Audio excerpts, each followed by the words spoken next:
नमस्कार सभी को। आज फिर मैं एक और नई वीडियो लेके आया हूँ VDA 6.3 की, जो कि है P4 एलिमेंट के ऊपर। अब तक हमने P2 P3 एलिमेंट देखे थे। P2 में प्रोजेक्ट मैनेजमेंट का देखा था, P3 में हमने न्यू प्रोडक्ट प्लानिंग का देखा था। सो P3 और P4 basically new product planning का ही पार्ट है। P3 में और P4 में क्या डिफरेंस है? P3 में हम प्लानिंग करते हैं। देखिए प्लानिंग कैसे की जाती है, और जैसे प्लानिंग हो जाए, प्लानिंग खत्म हो जाए तो इम्प्लीमेंटेशन आता है। तो P4 आप देखोगे implementation of product and production process development. जो न्यू प्रोडक्ट हैं वो उनका इम्प्लीमेंटेशन क्या प्लानिंग के अनुसार हुआ है नहीं हुआ, वो हम देखते हैं। देखिए यहाँ पे पोटेंशियल एनालिसिस P1 में यहाँ पे कितने क्वेश्चन में क्रॉस किया? 3 क्वेश्चन में। इसका मतलब ये 3 क्वेश्चन यहाँ से उठ के P1 में जाएंगे, और रिस्क वाले क्वेश्चन यहाँ पे स्टार मार्क किया हुआ है 4.1, 4.4। ये 2 क्वेश्चन हमारे रिस्क वाले, मतलब इन रिस्क वाले क्वेश्चंस को आप एनी नहीं कर सकते एज पर VDA 6.3 2023। तो जब हम देखेंगे P4 में टोटल नंबर ऑफ क्वेश्चंस कितने 9 हैं। अगर हम बात करें 2016 में ये क्वेश्चंस 8 थे, तो ये चेंजेस है 2016 और 2023 में। चलिए स्टार्ट करते हैं। Question number 4.1, are the activities from the product and production process development plan implemented. क्या आपने जो प्रोडक्ट की प्लानिंग की थी, क्या वही एक्टिविटीज़ आपने इम्प्लीमेंट की हैं? ये आपको एविडेंस दिखाना है।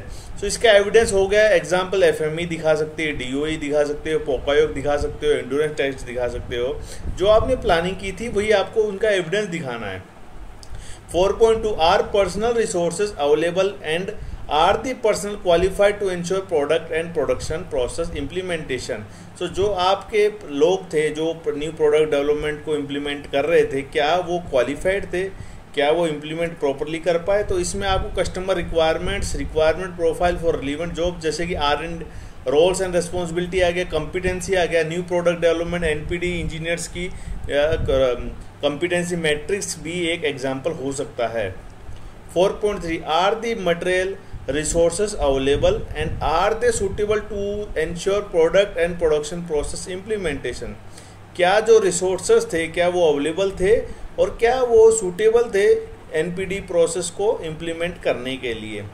सो रिसोर्सेज के कुछ एग्जांपल्स हो सकते हैं, जैसे कि कस्टमर रिक्वायरमेंट हुआ, technical interface to the customer and supply, ERP system हुआ, लॉजिस्टिक्स सिस्टम हुआ, IT फैसिलिटी हुआ, पैकेजिंग स्टैंडर्ड हुआ, आपके लेबोरेटरी टेस्टिंग्स हुए, क्वालिटी की इंस्पेक्शन रिपोर्ट हुई। ये सब क्या हैं? आपके रिसोर्सेज।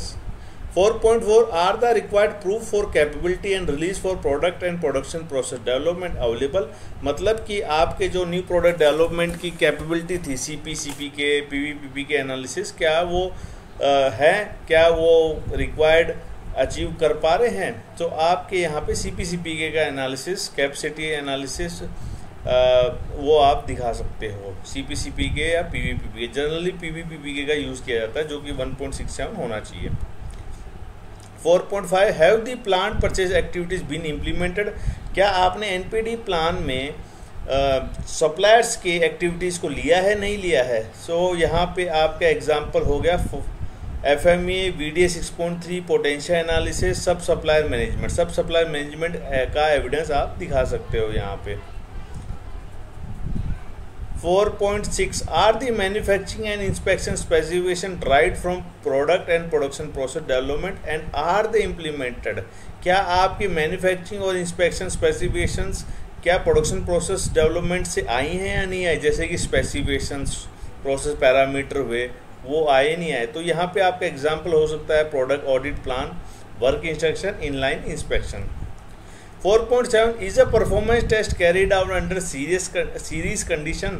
मतलब कि क्या आपने जो टेस्टिंग वगैरह किया था, क्या फंक्शनल टेस्टिंग किए थे, क्या वो आपने सीरीज कंडीशन में किए हैं या नहीं किए? तो एग्जाम्पल यहाँ पे आ गया, जैसे कि performance test, run at rate निकालते हैं हम लोग न्यू प्रोडक्ट डेवलपमेंट में, packaging requirements, production staff concept, ये कुछ एग्जाम्पल्स हो सकते हैं। 4.8, have the process for ensuring customer service as well as field failure analysis been establish. क्या आपने न्यू प्रोडक्ट डेवलपमेंट में जो कस्टमर सर्विस के प्लान किए थे, क्या वो एस्टेब्लिश हैं या नहीं है? तो आपके यहाँ पे एग्जांपल हो गए टेस्टिंग के रिक्वायरमेंट्स की, कस्टमर रिक्वायरमेंट फुलफिल किया है नहीं किया, NTF process requirement, PPA requirements, जैसे कि PPAP भी यहाँ आ जाएगा। 4.9 में is there control method for the project hand over from development to series production. क्या आपके ऑर्गेनाइजेशन में एक कंट्रोल मेथड है जिसके थ्रू न्यू प्रोडक्ट अपने जो प्रोडक्शन स्टार्ट किया है, न्यू प्रोडक्ट का जो प्रोसेस है वो प्रोडक्शन टीम को दिया है। तो आपको यहाँ पे एक फॉर्मेट बना लेना है ऑर्गेनाइजेशन में जिसमें आपकी न्यू प्रोडक्ट टीम फिल करेगी डिटेल्स और वो हैंड ओवर लेगी प्रोडक्शन टीम से। सो नॉर्मली ये आजकल रिक्वायरमेंट का भी काफ़ी इंडस्ट्री में देखा गया है, तो ये आप फुलफ़िल कर सकते हो।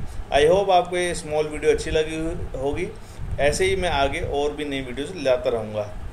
देखने के लिए धन्यवाद। सी यू।